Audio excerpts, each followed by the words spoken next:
السلام عليكم ورحمة الله تعالى وبركاته. مرحبا بكم معايا اليوم في وصفة جديدة وفيديو جديد إن شاء الله. اليوم بغيت نشارك معكم واحد الوصفة خارقة ومعجزة لعلاج التهابات الحلق والحنجرة والالتهابات ديال الصدر والآلام ديال الصدر والنزلات ديال البرد. يعني هذه الوصفة هذه راها شاملة وناجحة جدا ومفيدة، يعني مجربة من عندي يعني شخصيا، ان هذه الوصفة اللي كنستعمل ملي يكون عندي مشاكل في الحساسية والبرد ونزلات ديال البرد والتهابات ديال الحلق. وغادي نشارك معكم وصفة أخرى لعلاج تساقط الشعر وملء الفراغات وتهيج ديال الشيب، يعني كتحد من تهيج ديال الشيب. وصفات بجوج يعني زوينين بزاف وفعالين ومناجحين مليون في المية على ضمانتي. وما تنساوش انكم تشتركوا في القناه وتفعلوا الجرس الا عجبكم محتوى القناه ومحتوى الفيديو. اول حاجه هنا غادي ندوزو الوصفه الاولى مباشره. بالنسبه للوصفه الاولى غادي نحتاج لها 3 ديال المكونات اللي هما غنيين عن التعريف، وكل شيء كيعرف الفوائد ديالهم على الصحه، لا بالنسبه للشريحه ولا بالنسبه للثومه ولا بالنسبه لزيت الزيتون. عندي 250 غرام ديال الشريحه مع 125 غرام ديال الثوم، عندي الثوم الاحمر، وعندي كاس ديال زيت الزيتون. من الاحسن ان هذا زيت الزيتون يكون يعني جديده ولا يكون يعني طبيعيه، ما تكونش اللي كتشرى من القلاعي. اول حاجه خديت هنايا هاد الشريحه وغسلتها مزيان، شللتها مزيان، لان هاد الشريحه البلديه كتكون فيها الغبره بزاف، فمن ضروري اننا نغسلوها باش نتخلصوا هكا من داك الغبره اللي كتكون فيها، عاد غادي نستعملوها. وغادي ندوز هنا او ثاني حاجه هي غادي ندوز هنا لهاد الثومه، غادي نحاول هكا نفسخها بهاد الطريقه ومن بعد غادي نقيها. وبالنسبه للطريقه ديال التنقيه، الا كانت عندكم كميه كبيره فيمكن لكم ديروا لها الطريقه اللي سبق وشاركتها معكم، اللي هي انكم كتفرغوا الماء بغليان على الثومه باش كتسهل في التنقيه، باش كترطب بحال الطريقه ديال التفسخ ديال اللوز، فهي دغيا كترطب وكتسهل اننا نقيوها. اما هنا عندي غير كميه قليله فدغيا غادي نقيها بلا ما غاديش نحتاج انني نرطبها في الماء عاد نقيها. غادي نستمر بهذه الكيفيه حتى نكمل هذه الكميه اللي عندي كامله بالتنقيه، وغادي يعني نبداو في المرحله الثانيه. وبالنسبه هنا البنات القشور ديال هذا الثوم، انا غادي نشارك معكم هنا وصفه العلاج ديال تساقط ديال الشعر، وكتعمل على ملء الفراغات وكتعمل على حد من التهيج ديال الشيب، يعني كتنقص من الحده ديال التهيج ديال الشيب. هاد الوصفتين بجوج راهم يعني ناجحين ومجربين. صافي غادي ناخذ هنا كاسرونه كنوضع فيها هاد الكميه ديال الثومه والكميه ديال الشريحه، يعني الكميه ديال الثومه كتكون نصف الكميه ديال الشريحه. غادي نقيو هاد الشريحه مزيان، كيكون فيها داك الراس ديالها اللي كيكون قاصع، غادي نحاولوا حتى هو نزولوه. المهم انا عندي هنا منقيه يعني ومغسوله.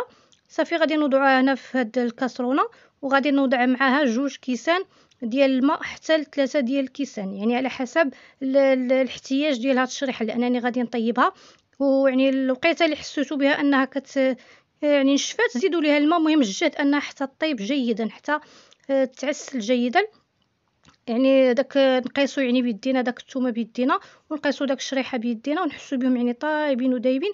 عاد غادي ندوزو هنايا يعني نشوفوا المرحله المواليه. هنا في هذه المرحله هذه راني حطيتهم على النار، يعني كنغطيهم تقريبا بالماء.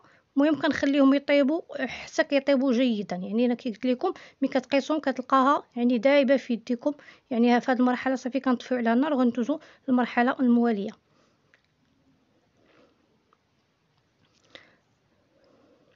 غير هي المهم اننا من نطيبوهم نحاولوا ما امكن نشفوهم على هذا الشكل، ما نخليوش فيه الماء نهائيا. نحاولوا ما امكن نطيبوه ونشفوه، لان من يطيب نخليوه كيغلى فوق البوطه حتى يتبخر داك الماء اللي تيكون فيه، وكيبقى يعني غير الشريحه بوحدها. ويمكن لكم انكم تبخروا هاد الثومه وهاد الشريحه في الكسكاس، غير انا عندي كميه قليله فدرتها بهذه الطريقه السريعه.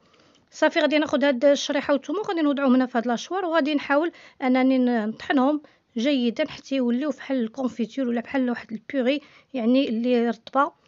وانتم غادي تشوفوا الشكل ديالها كي كتولي.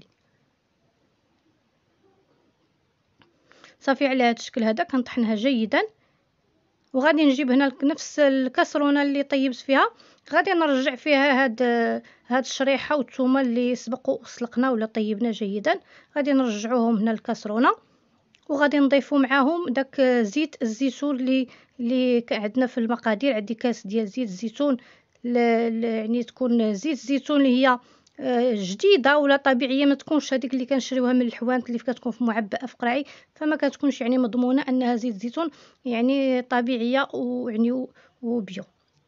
صافي كنفرغ هنا الزيت على هاد المكونات وغادي نرجعهم على النار نطبخهم مره اخرى. علاش هاد المرحله؟ علاش باش نتاكدوا من ان داك يعني داك الشريحه ما بقاش فيها الماء نهائيا. يعني كنبقاو نطبخوا فيها وما تخافوش هنا على الزيت انه يتحرق، راه ما كيتحرق ما حتى شي حاجه، واخا كيغلى راه ما كيطلقش يعني ريحه الحراق او شي حاجه، غير كنحاولوا نشفوا داك الشريحه من داك الماء اللي فيها. كنحاولوا اننا نتخلصوا من الماء باش ما تغماش لينا الا بقات لينا واحد المده. يعني على هذا الشكل هذا حتى كطلع فيها الغاليه وكتحسوا على انها يعني نشفات من داك الماء نهائيا.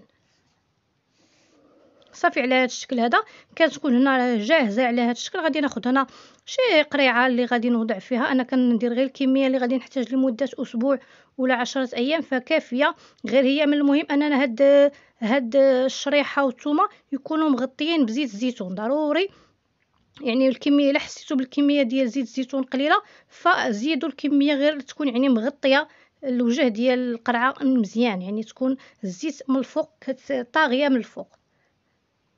نتوما غادي تشوفوا يعني كيفاش شنو كنقصد، لان داك الزيت الزيتون هي اللي غادي تحفظ لينا هاد الشريحه وهاد الثومه ما تفسدش. يعني واخا تبقى خارج الثلاجه راه ما غادي تفسد ما حتى شي حاجه. على هاد الشكل هذا كتكون زيت الزيتون يعني من الفوق يعني مغطيه لينا الخليط على هاد الشكل. وكنحتفظوا بها غير خارج الثلاجه ولا في الثلاجه يعني في الجهه التحتانيه. وقت اللي احتاجينا كنهزو يعني غير بالنسبه للكميه او طريقه الاستعمال ديالها فكناخذوا معلقه قبل ما نعسو ومعلقه في الصباح على الريق.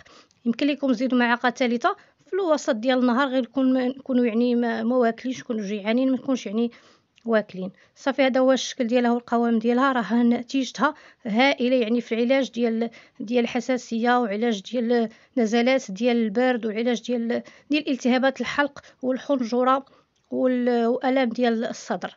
فهي نتيجتها رائعه جدا. وبالنسبه للقشور كي قلت لكم غادي ناخذ هاد القشور هادي يعني غادي نحضر بهم وصفه لعلاج ديال تساقط الشعر والملء الفراغات وكتحد من تهيج ديال الشيب. كناخذوا هاد القشور وكنوضع معاهم نص معلقه صغيره ديال القرفه وغادي نوضع معاهم واحد الحبيبات ديال القرنفل تقريبا شي 7 حتى ل10 ديال الحبات ديال القرنفل. وغادي نجيب هنا الماء طايب غادي نفرغوا على هذا الخليط هذا وغادي نحتفظ به لمده 48 ساعه قبل الاستعمال. يعني طريقه الاستعمال ديالو كنوضعوه يعني في شي بخاخ وكنحاولوا كنشققوا به شعرنا تقريبا نهار بنهار. يعني كيتوضع على الفروه ديال الراس كندلكوا بها الفروه ديال الراس باش نحسوا بان دخلت لينا يعني في الفروه ديال الراس. راه يعني نتيجتها رائعه ويعني يعني كتحد من تساقط ديال الشعر وملء الفراغات.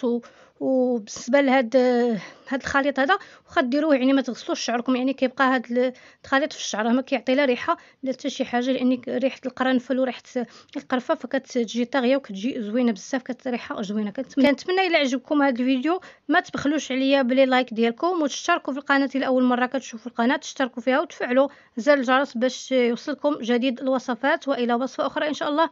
مع السلامه، الى اللقاء، في امان الله.